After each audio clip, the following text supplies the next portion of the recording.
सभी अतिथि शिक्षकों को मेरा नमस्कार। फ्रेंड्स, मैं फिर से उपस्थित हूँ आपके लिए बहुत ही महत्वपूर्ण जानकारी लेकर। किससे रिलेटेड है? चॉइस फिलिंग से रिलेटेड है। कौन से? जैसे अभी फर्स्ट चरण मतलब जो प्रथम चरण है उसकी चॉइस फिलिंग हो चुकी है। अब किसकी चॉइस फिलिंग हमें देखना है? द्वितीय चरण की। अब पूरी वीडियो को देखिए ताकि आपको चॉइस फिलिंग करने में कोई भी समस्या ना आए, आसानी से समझ पाओ। कौन सी चीज़ कहाँ मिलने वाली है, यू डाइस कहाँ मिलने वाला है, ये मैं आपको बताऊँगा। चॉइस फिलिंग कैसे करनी है, क्या क्या कंडीशन रहती है वो सब मैं बताऊंगा। आपको पोस्ट कैसे सर्च करनी है वो भी बताऊंगा। तो आप वीडियो में बने रहिए, आपको पूरी जानकारी मिलेगी। सबसे पहले हमने क्या करा है, आपको पता है एजुकेशन पोर्टल 3.0 सर्च कर लिया है। इसके बाद हम इसके जैसे क्लिक करते हैं तो पोर्टल पर आ जाते हैं। क्योंकि हम गेस्ट हैं, क्या है, गेस्ट हैं, तो हम क्या करेंगे, अतिथि शिक्षक पोर्टल, ठीक है, अतिथि हैं तो अतिथि शिक्षक पोर्टल पर क्लिक करेंगे। जैसे हमने अतिथि शिक्षक पोर्टल पर क्लिक किया, ठीक है, जैसे हम क्या कर रहे हैं, अतिथि शिक्षक पोर्टल पर क्लिक कर रहे हैं, है ना। तो यहाँ पर पोर्टल खुल के आ गया है। सूचना प्रदर्शित हुई थी वो मैंने हटा दी है। तो यहाँ सबसे पहले देखिए आप अतिथि शिक्षक लॉगिन करेंगे, क्या नहीं करेंगे, क्योंकि पहले लॉगिन करेंगे तो दिक्कत है हमें।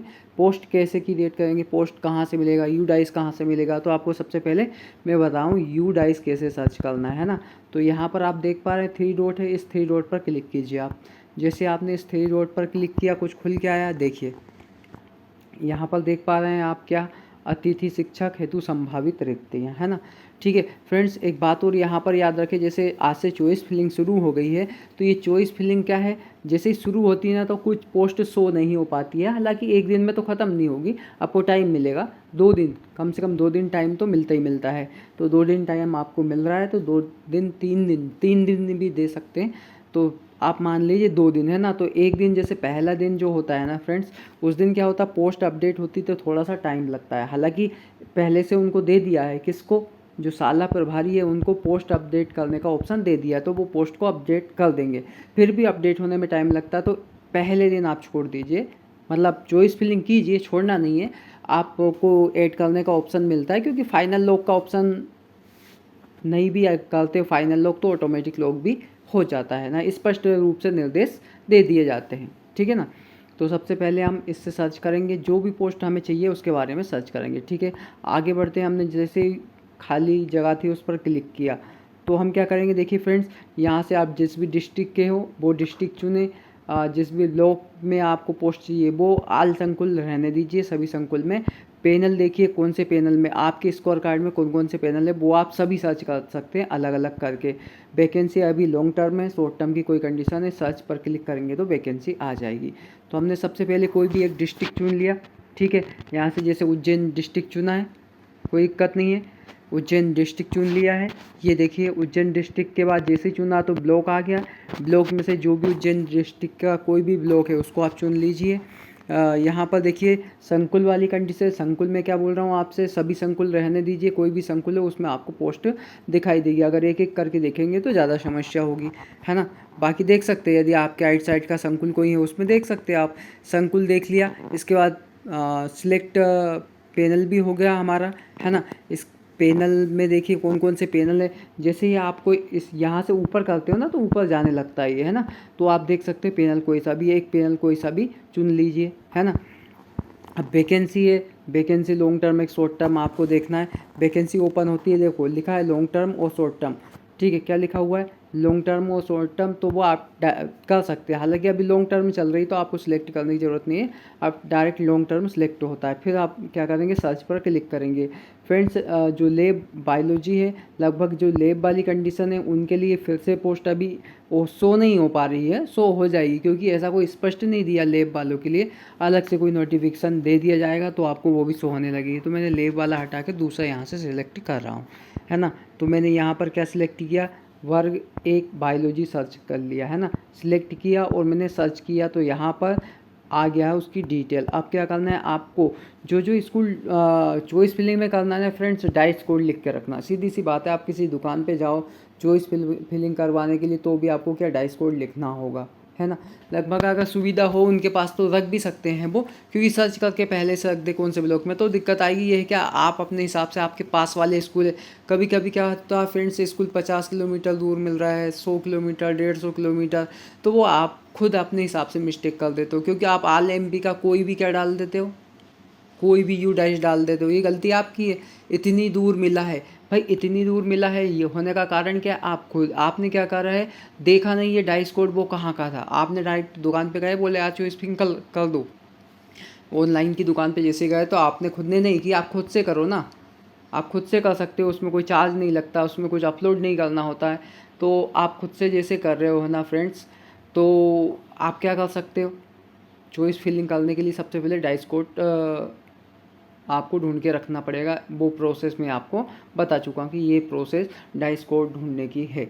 अब देखो यहाँ गलती ऑनलाइन वाले भाई की भी नहीं होती। क्यों नहीं होती? क्योंकि गलती तो आपकी होती है। आप ऑनलाइन भी जाओ, भले जाओ, कोई दिक्कत नहीं, तो आप डाइस कोड लिख कर लेके जाओ, है ना। जो डाइस कोड है आपका, वो डाइस कोड लिख कर जाओ। अब एक डाइस कोड नहीं होता फ्रेंड्स, हर एक स्कूल का अलग अलग डाइस कोड होता है। तो आपके पास वाले जितना आप जा सकते हो, 10 किलोमीटर, 20 किलोमीटर, 30 किलोमीटर, 40 किलोमीटर, जितने किलोमीटर तक आप जा सकते हो, उस दायरे के लगभग सभी स्कूलों के डाइस कोड आप याद रखें। क्योंकि स्कूल में जो दिया रहता है, जैसे डाइस कोड होगा तो वहाँ पर शो होगा कि वो कहाँ का है ना, शो हो जाएगा, स्कूल का नाम हो जाएगा, उस जगह का नाम लिखा रहेगा। तो आप ये ध्यान रखें, ठीक है ना। तो अगर ऑनलाइन भी जाना है आपको तो आप जाइए, कोई दिक्कत नहीं है ना। क्योंकि आपको कन्फ्यूज़न होगा, अरे नहीं ऐसा कुछ हो जाएगा, तो सबसे अच्छी बात है आप ऑनलाइन चले जाइए। तो पर आपके यू डाइस कोड लिख कर रखिए, क्योंकि वहाँ पर भी बहुत सारे लोग क्या करते हैं, चॉइस फिलिंग करते हैं। तो अब कब तक जो ऑनलाइन वाले भाई हैं वो भी कब तक चॉइस फिलिंग करने के लिए आपको डाइस कोड निकाल के रख के देंगे, है ना। या वो लिस्ट बना के रखे तो अच्छी बात है, वो उनकी इच्छा है, लेकिन आप अपने हिसाब से डाइस कोड लेके जाओ। अब मैंने यहाँ तक बता दिया, मैंने आपको बता दिया, मोबाइल से भी हो सकता है, कोई दिक्कत नहीं है। कुछ अपलोड करने की कंडीशन आए तो आप फिर ऑनलाइन जा सकते हो, पर यहाँ अपलोड करने की कोई कंडीशन नहीं है। अब हम क्या करते हैं, जैसे लॉगिन पर जाते हैं। अब क्या करेंगे, हम लॉगिन करेंगे, है ना। ठीक है, हम वापस पोर्टल पर आ गए पोर्टल पर। अब पोर्टल पर हम क्या करेंगे, लॉगिन करेंगे। जैसे हमने पोर्टल पर लॉगिन किया, आपको पता है आईडी और पासवर्ड आप डालोगे, क्या डालोगे, आईडी पासवर्ड डालोगे और लॉगिन कर लोगे। मैंने आईडी पासवर्ड डाल दिया और यहाँ पर लॉगिन कर लिया है, ठीक है। लॉगिन करने के बाद देखो, जैसे आप अगर ऑनलाइन पे हो तो आपको कुछ ढूंढने की ज़रूरत नहीं है, आपको सिर्फ लास्ट में जाके डाइस कोड दे देना है, वो भैया खुद देख लेंगे अपने हिसाब से।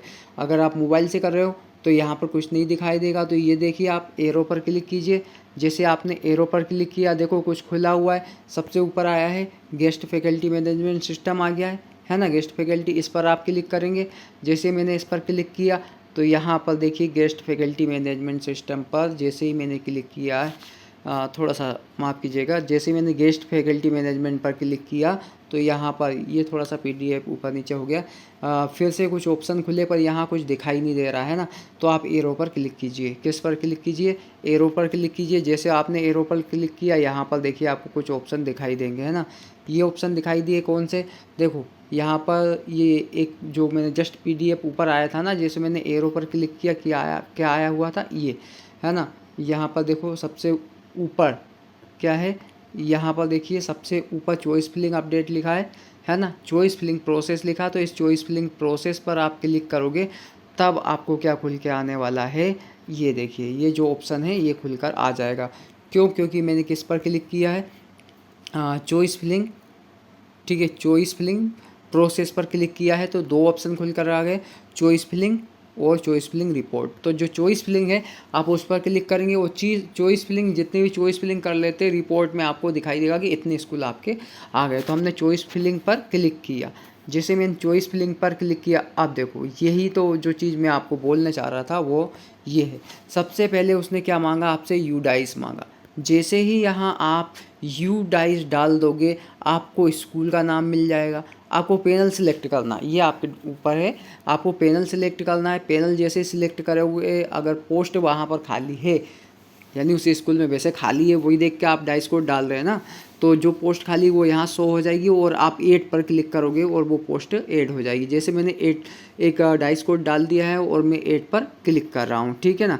तो मैंने जैसे ऐड पर क्लिक किया तो देखो एक पॉपअप विंडो दिखाई दिया, do you want to add this record, yes करोगे आप। जैसे आप यस करोगे तो क्या मैसेज आ जाएगा, ये आ गया सक्सेसफुली, है ना, कि आपकी जो रिक्वेस्ट, माफ़ कीजिएगा, आपका डाइस कोड ऐड हो चुका है क्योंकि उसमें खाली जगह है। इसके बाद यहाँ पर आप देखिए आगे फिर वही पेज है, सेम है ना। सिर्फ इतना सा बताना चाह रहा हूँ, जैसे आपने जो डाइस कोड डाला है और 8 कर दिया, उसके बाद यहाँ पर वो शो होने लग जाएगा, है ना।